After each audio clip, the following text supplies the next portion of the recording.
ನಮಸ್ತೆ ವೀಕ್ಷಕರೇ, ಕರ್ನಾಟಕದ ಎಲ್ಲ ರೈತ ಬಾಂಧವರು ಇ-ಕೆ-ವೈ-ಸಿ ಮಾಡಿಸ್ಬೇಕು, FID ಇ-ಕೆ-ವೈ-ಸಿ ಲಿಂಕ್ ಮಾಡಿಸ್ಬೇಕು, ಇಲ್ಲ ಅಂದರೆ ಮೋದಿಯವರು 6,000 ಹಾಕೋದು ನಿಲ್ಲುತ್ತೆ.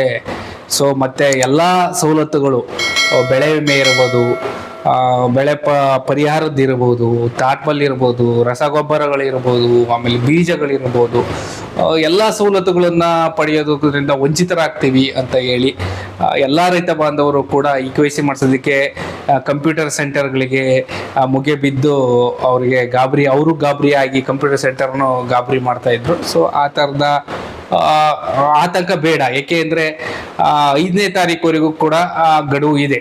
ಅಂದರೆ 5 ಮಾರ್ಚ್ ತಿಂಗಳು 2026 ಇಲ್ಲಿವರೆಗೂ ಕೂಡ ಗಡುವು ಕೊಟ್ಟಿದ್ದಾರೆ. ಅಂದರೆ ಇನ್ನೂ 5 ದಿನಗಳ ಕಾಲಾವಕಾಶ ಇದೆ. ಸೊ ಹಾಗಾಗಿ ಎಲ್ಲ ರೈತ ಮಿತ್ರರು ನಿಮಗೆ ಹತ್ತಿರದ ಗ್ರಾಮವನ್ನುಗಳು ಇರ್ಬೋದು, ಕರ್ನಾಟಕವನ್ನು ಇರ್ಬೋದು, ಅಥವಾ ರೈತ ಸಂಪರ್ಕ ಕೇಂದ್ರಗಳಿಗೆ ಹೋಗಿ ಸಮಾಧಾನಕ್ಕೆ ಇನ್ನು 5 ದಿನ ಕಾಲಾವಕಾಶ ಕೊಟ್ಟಿರೋದ್ರಿಂದ ಇ-ಕೆ-ವೈ-ಸಿಯನ್ನು ಮಾಡಿಸಿ. ಇ-ಕೆ-ವೈ-ಸಿ ಮಾಡಿಸದೆ ಇರೋಕ್ಕೆ ಹೋಗಬೇಡಿ. ಮತ್ತು ಇ-ಕೆ-ವೈ-ಸಿ ಮಾಡಿಸುವಾಗ ಅಲ್ಲಿ 4 ಹಂತಗಳು ಸ್ಟೆಪ್ಸ್ ಇದಾವೆ. ಖಂಡಿತ ಅದು ಮ್ಯಾಂಡೇಟ್ರಿ ಇದೆ. ಆ 4 ಹಂತಗಳನ್ನು ಕೂಡ ನೀವು ಮಾಡಿಸ್ಲೇಬೇಕು.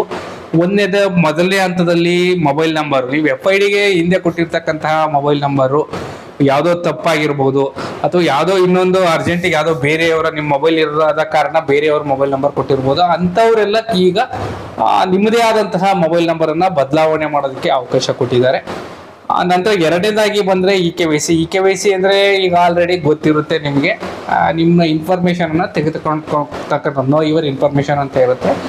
ಸೊ ಅದ್ರ ಬಗ್ಗೆ ಅಂದರೆ ನಿಮ್ಮ ಆಧಾರನ್ನು ಕೊಟ್ಟಾಗ ಅದು ಇ-ಕೆ-ವೈ-ಸಿ ಆಗುತ್ತೆ. ಸೊ ಅದೊಂದು ಮಾಡಿಸ್ಬೇಕು. ನಂತರ ಫಾರ್ಮರ್ ಕನ್ಸೆಂಟ್ ಅಂತ ಇದೆ.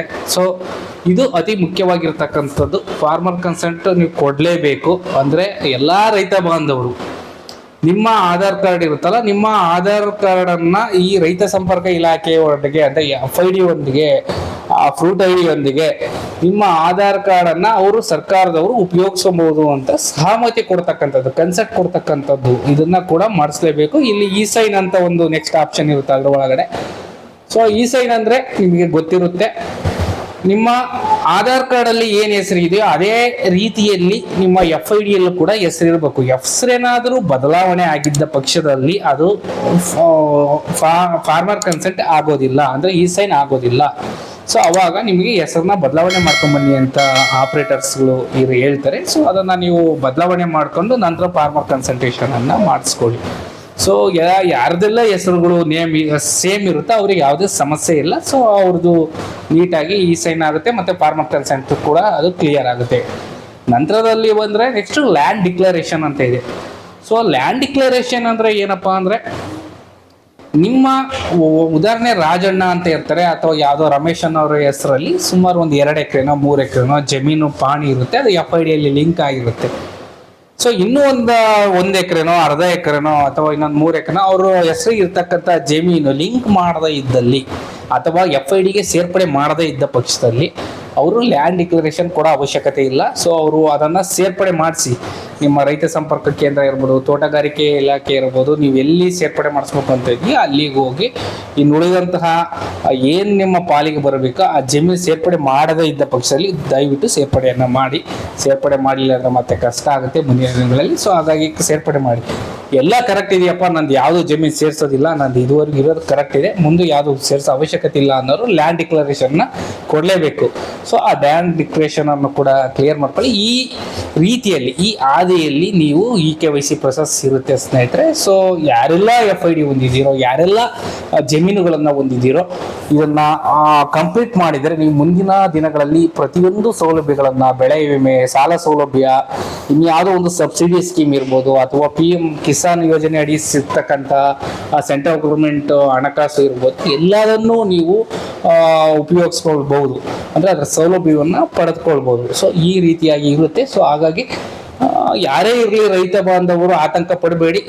ಮತ್ತು ನೀವು ಎಲ್ಲೇ ಅರ್ಜಿ ಹಾಕ್ಸಿ ಅಥವಾ FIDಗೆ ನೀವು ಇ-ಕೆ-ವೈ-ಸಿ ಮಾಡಿಸಿ ಕ್ರಾಸ್ ಚೆಕ್ ಮಾಡ್ಕೊಳ್ಳಿ, 3-4 ಆಗಿದೆಯಾ.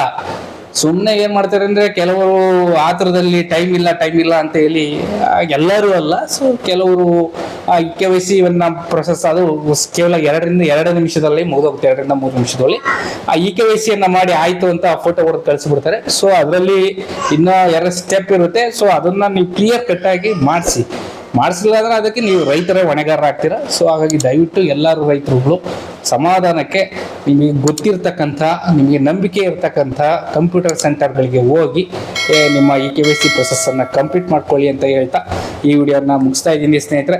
ಸೊ ಈ ವಿಡಿಯೋದಲ್ಲಿ ಏನಾದರೂ ಮಾಹಿತಿ ನಿಮಗೆ ಇಷ್ಟವಾದರೆ ನನ್ನ ಯೂಟ್ಯೂಬ್ ಚಾನಲ್ಗೆ ಸಬ್ಸ್ಕ್ರೈಬ್ ಆಗ್ಬೋದು.